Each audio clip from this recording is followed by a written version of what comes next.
What's going on my fantasy football managers out there? Happy Wednesday, or better yet, happy hump day, whatever you want to call it.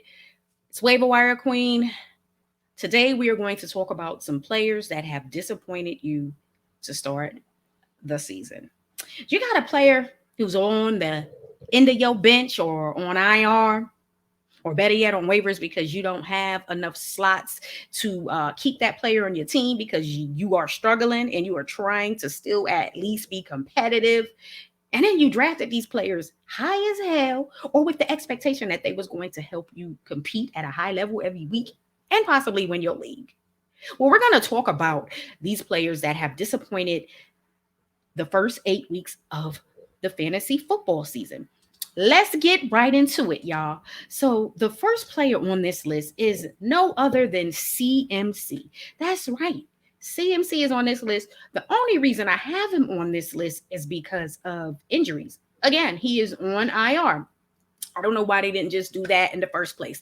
I think we all could see that IR was a strong possibility, but they wanted to see if maybe he could work through the hamstring injury. Those are tricky, and you got to be careful with those, especially as a running back. So this is similar situation last year. Went out injured, came back, then he was done for the season with injury.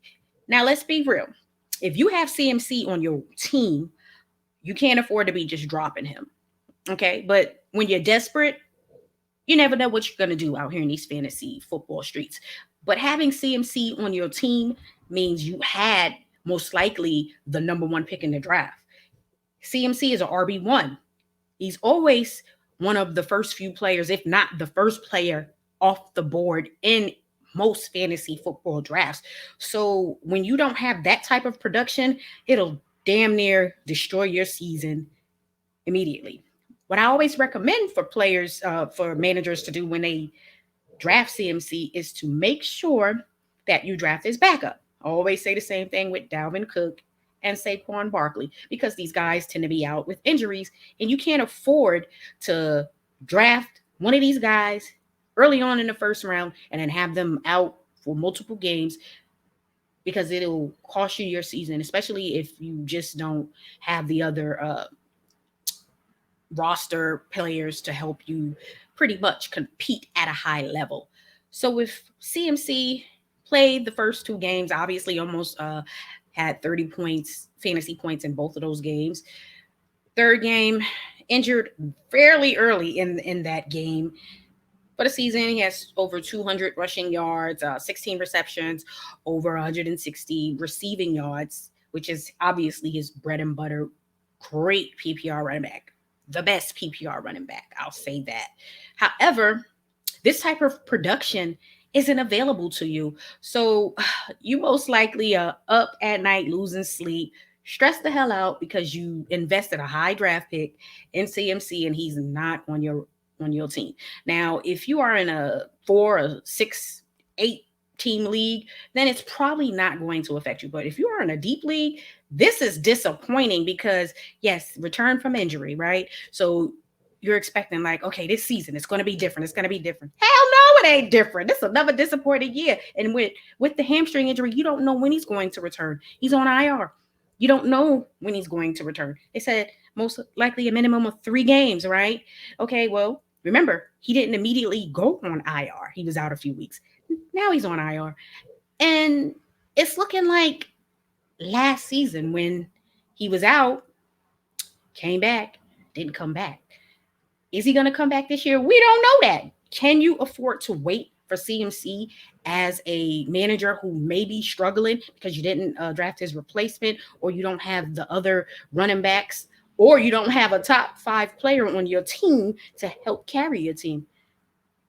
Maybe not. But nonetheless, this is disappointing, and this is why I stay away from CMC. I'm kidding, y'all. I don't ever get to draft CMC because I don't ever get a good enough draft pick to draft him. But I always, again, recommend handcuff. When you have those players who are always hurt, especially as running backs, handcuff their backup pretty much. Let's talk about Saquon Barkley. Yes, one of my favorites. Obviously, I'm a big Giants fan. No surprise, Saquon is injured again.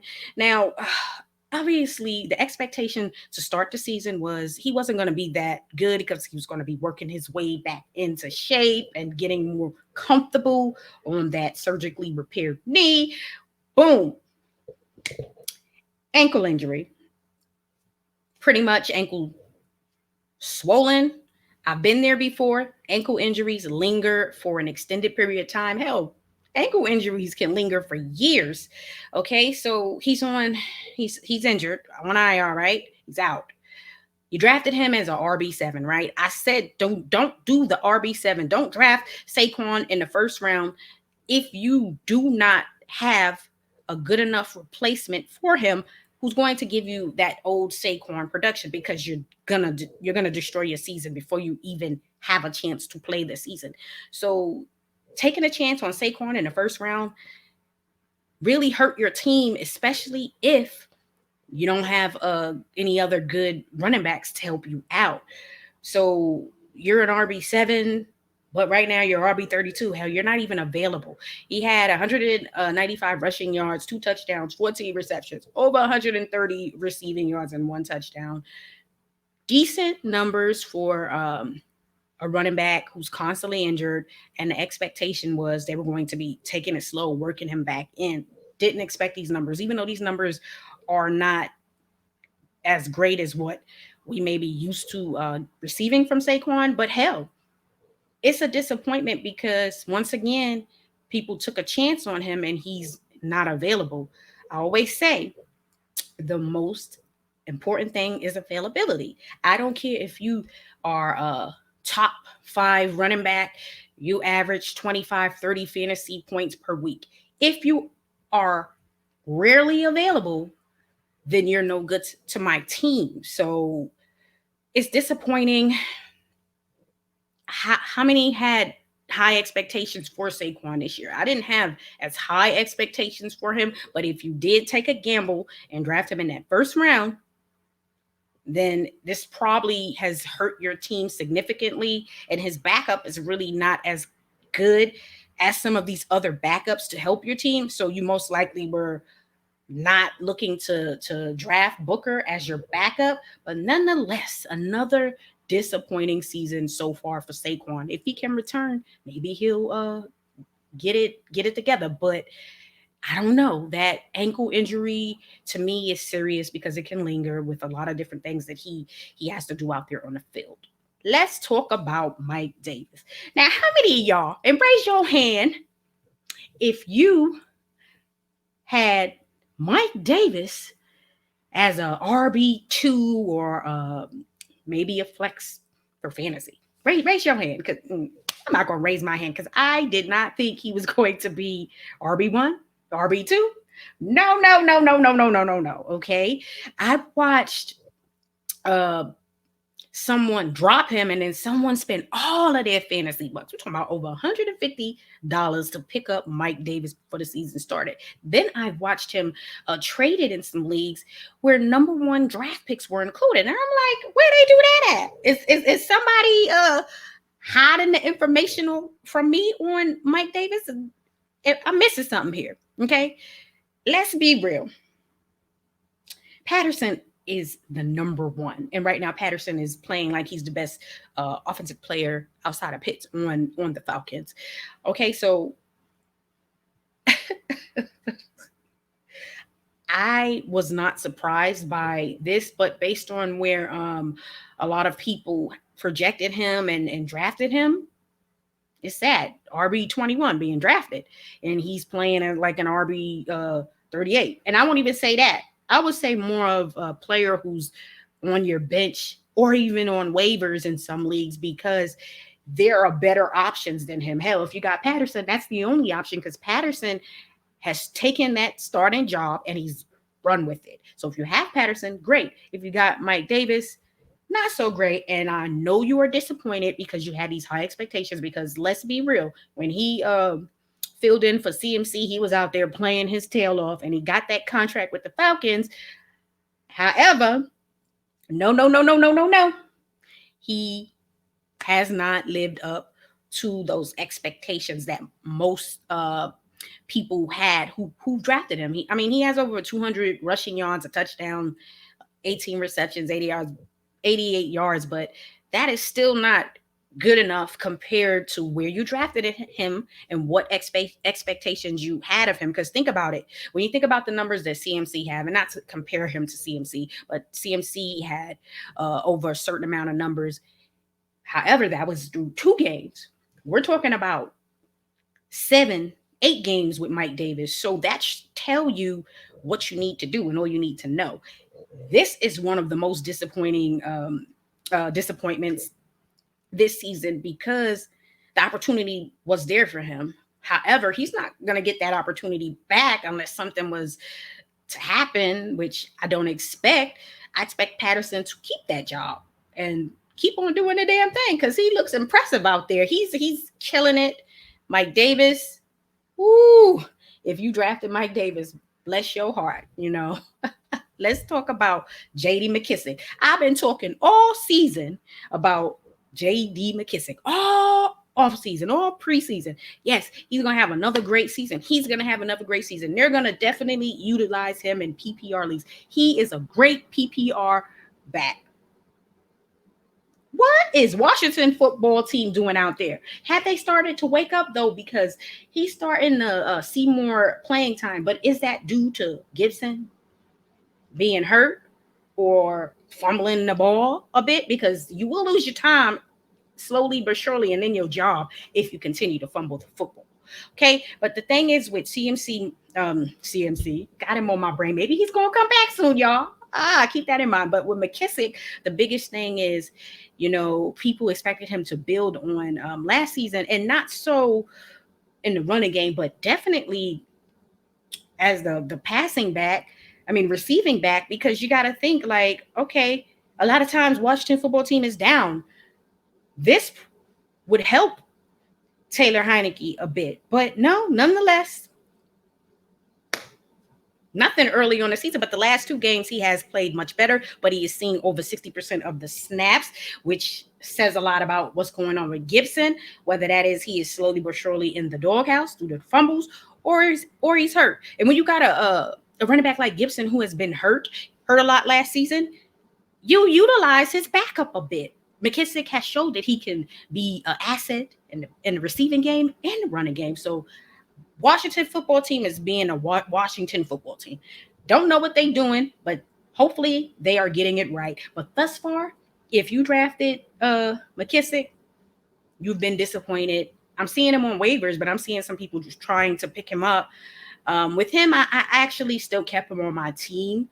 And I have him in 2 leagues, and I kept him on my bench just to see, if he's going to get going, because it became hit or miss. A few games doing so terrible that you want to release him, and then a game here, ooh, yeah, and then like, ooh, no. But the last 2 games have been good, and we're hoping that we can move him from this disappointment list to comeback player of the year. Let's talk about another familiar player who's similar to McKissic, Nyheim Hines. I had so much high hopes for him this season. I don't know. I understand. Okay. I understand what the Colts are doing. You have Jonathan Taylor. It's his backfield, and you sprinkle a little of Hines and maybe less sprinkles of Mac. But still, however, as talented as Hines is and the type of season he had last year, you want to get him involved. He hasn't played in more than 50% of the snaps, but only one time. He has over 150 rushing yards and over 130 receiving yards. You expect to see more of Hines in the receiving game. Let's get those receiving yardage up. Pass him the ball. Get him the ball. Line him up out there at wide receiver or something. I don't know. Just get him the ball because he's a valuable asset to the team. But it's Taylor. Taylor is the 1, the 2, the 3, the 4, the 5. It's Taylor. Okay, that's it. Kid is that talented, so I understand. But however, all of that talk about, we're gonna get Hines involved. We want him out there on the field a certain amount of time. He's playing less than 40% of the snaps maybe even some games less than 30 because he's not playing well, but he's really not playing. So how can I judge him based on if he's playing well or not? Because he's not playing a lot. However, he's on my disappointment list because you were drafted with expectations of doing something and he ain't doing it. Okay. Colts advertised one thing and we getting another, y'all. I don't know about y'all, but I'm feeling some type of way here. But hopefully they'll let Hines get out there a little bit more and pick his game up. Get him involved. Let's talk about George Kittle. Yes. Unfortunately, he's on injured reserve again. Played 4 games, 9 receptions, over 220 receiving yards, and no touchdowns, y'all. Now, when you drafted Kittle, obviously you were concerned because the injury history is there. Nonetheless, you still drafted him to be a top 3 tight end in fantasy, and as usual, he's hurt. I love Kittle, but I typically don't draft him because of the injuries. I tend to go somewhere else because I just can't afford to, 1, invest a high draft pick in a tight end, and then 2, not have that tight end available to me unless it's bye week. If you are unavailable because you're injured all the time, I will not draft you. I don't care who you are. You could be Madden. You ain't going to be on Waiver Wire Queen's team because you're always injured. And like I said, I really do love his games. Definitely one of the best tight ends in the NFL and obviously fantasy, but availability is important. Health is wealth. And if you're not healthy and you're rarely available, then I can't utilize your 15 to 20 fantasy points because I don't have access to it. And so, Waiver Wire Queen, go somewhere else. But nonetheless, if you took a chance on Kittle, I'm sure it's been disappointing because you, in the back of your mind, was like, okay, maybe he may get hurt, or maybe this is going to be the season where everything is going to be smooth, and then he gets hurt. So very disappointing. Robby Anderson, damn, I talk so much about Robby Anderson. My brother, the black hand, always telling me, he's not good. He's no good. And I'm always like, what? Anderson had over 1,000 yards last year, 3 touchdowns. It's Anderson. He's good. He's got a rapport with Sam Darnold. Sam Darnold been sticking it up the last few games. He's looking unfamiliar. No, he's looking familiar. He's looking like the Darnold who was on the Jets last year. Well, I don't know what's going on, okay? He hasn't gone over 100 yards yet this season, okay? He did that 3 times last year, had a few games over 90, and then a game or 2 over 80. He hasn't even had a 60-yard game this season, and the most he's had is 57 yards in a game. They're not throwing the ball downfield, and it may be because obviously CMC is out, and then that offensive line looks horrible at times. But nonetheless, take a chance down the field. Do something. You got to get Anderson involved. Very dynamic player. He's not going to even get anywhere near 1,000. I'm like, can you get 600? I'll take 600 for 500, Anderson. But nonetheless, hell, he may not get there because it's right now it's just really that bad. I mean, I don't know. Is it slump? Is he really a bust this year? I can't really say it. I think it's a combination of several things. They're not really throwing the ball down the field. CMC is hurt, and Darnold is right now stinking it up, and he's stinking it up to the point where it's starting to affect Moore's production as well. But nonetheless, Anderson has been a disappointment this year. And like I said, when I say I'm always riding and vouching for Robby Anderson, I am, but I'm disappointed because he's not having a good year this year. So, it is what it is. Brandon Aiyuk. Are you guys surprised that he's on this list? I ain't even gonna say he's the disappointment. He a bust, y'all. In my dynasty leagues, everybody this offseason were trading for him. Everybody's trying to get him in trades, trading him. Yeah. He's gonna have a great season. Did y'all see this bust coming? Because I didn't see that. I didn't put these glasses on because I did not see Brandon Aiyuk having such a bad season.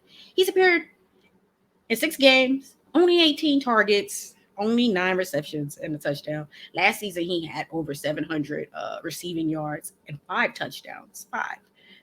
He's not on pace for nowhere near 700. Hell, I'm trying to see if he could get to 200.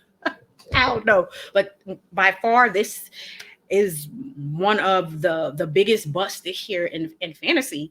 I mean, I have him in some dynasty leagues, so, and that's all I have him in is dynasty leagues, so I can still afford to keep him on my bench. Young player, hoping that he'll get through because I got my little GM hat on, y'all. But in the redraft league, he on waivers, all the way on waivers. He on waivers so far, I can't even search his name because it don't even come up because it has been that bad of a season for Brandon Aiyuk. But I'm hopeful, because he has talent. I don't know. Is it the quarterback? Because Jimmy G looking real familiar. And what I mean by that, he is not playing that great. I don't know. I know a lot of people are disappointed. I'm very disappointed. This is the most disappointing on my list. What do you do in this situation? In the redraft league, I don't have him on my team, but in the dynasty league, I'm still gonna hold on to him because I have other players who can help my team. But if you can't hold on to him, you can't do anything in redraft. You can move on for him because there are players right now available on the waiver wire who can help your team. Check out my video released on Tuesday. Will give you a whole list of wide receivers who will help you right now better than what Aiyuk is doing. All right? Make sure you hit the like button, okay? Hit that like button. If you have a player on your team who has disappointed you already this season and it's just unbelievable. You're like, I can't even believe this. Yes, Allen Robinson. And I feel for Allen Robinson, but how often has Allen Robinson had a good quarterback since he's been with the Bears? And this is nothing against Justin Fields. He's a rookie, so it was expected. Wasn't even sure if he was going to play this year, so I get it. However, Allen Robinson had 1,200 receiving yards last year. He has 250. He's not going to get anywhere near there. Big thing is, can he get to 700? That's where my expectations are right now. 700. I don't expect 1,200 unless some miracle occurs. Okay? He's just not getting there. A lot of this is not his fault. Okay? It simply isn't. But hopefully next year, maybe he's not going to stay with them. Okay? Maybe he's going to go somewhere else. You got to look at other teams with rookie quarterbacks and tell me if those wide receivers are really lighting it up in fantasy. I don't see it. Like when you look at the Jets with Corey Davis, he's a player who can be put on this list, but I ain't going to put him on this list because I didn't have him as a player who was going to have this great season because he had one really good season with Tennessee, and then the Jets just threw all these dollars at him. I wasn't expecting him to have a great season with the Jets because, hey, I had you over here for 4 or 5 years. You give me one good year. No. So Robinson, hopefully he can kind of get on track a bit. But right now it looks like Mooney is the wide receiver who has more of a rapport with Justin Fields. Let's talk about my biggest bust. This is my biggest bust. And this is because I had this wide receiver in my top 5. Calvin Ridley, y'all, had over 1,300 receiving yards last year, 9 touchdowns in 2020, and he's stinking it up. And some people will say, well, Julio ain't there no more. I mean, Julio only played 9 games last year, so you do the math. Okay, he was only there for 9 games, so that means Ridley had a whole bunch of other games to play without Julio, and he played his tail off. Right now, he has 281 receiving yards, 2 touchdowns, 31 receptions. He is not even looking like he's going to finish in the top 10 in wide receivers in fantasy. Okay, I had him in my top 5. I had him in my top 20 players rankings early on before the season started. I still have faith in him, but he need to get on his job, all right? Because he making waiver wire queen look real bad out here. He making me look a little like I need my fantasy football card revoked. Y'all ain't gonna take my card though, but nonetheless. Like I said, maybe he'll get on track. Atlanta is starting to look a bit better. Pitts is starting to look like the guy that most people drafted him to be, especially in a dynasty league. Like I have him in 2, and I drafted him to be my tight end for the future. Calvin Ridley, on the other hand, he's gonna have to get it going because this will be one of the biggest busts of fantasy this season. because the expectation was for him to be a top 5 wide receiver. If nothing else, if he can't do the top 5, then okay, well, let's do top 8, top 10. He's not even looking top 15 because it's been that bad for him. However, I'm going to cross my little waiver wire fingers and hope that he can get on track. All right, y'all hit the like button and subscribe so you are connected to the channel so you can see more videos on fantasy football. Make sure you leave comments on this video on players who have disappointed you thus far in the fantasy football season. It's still early, so some of these guys may change, but I don't know. It's not looking good. And I will respond back to all of your comments and leave any other questions about fantasy football. All right, y'all. Peace.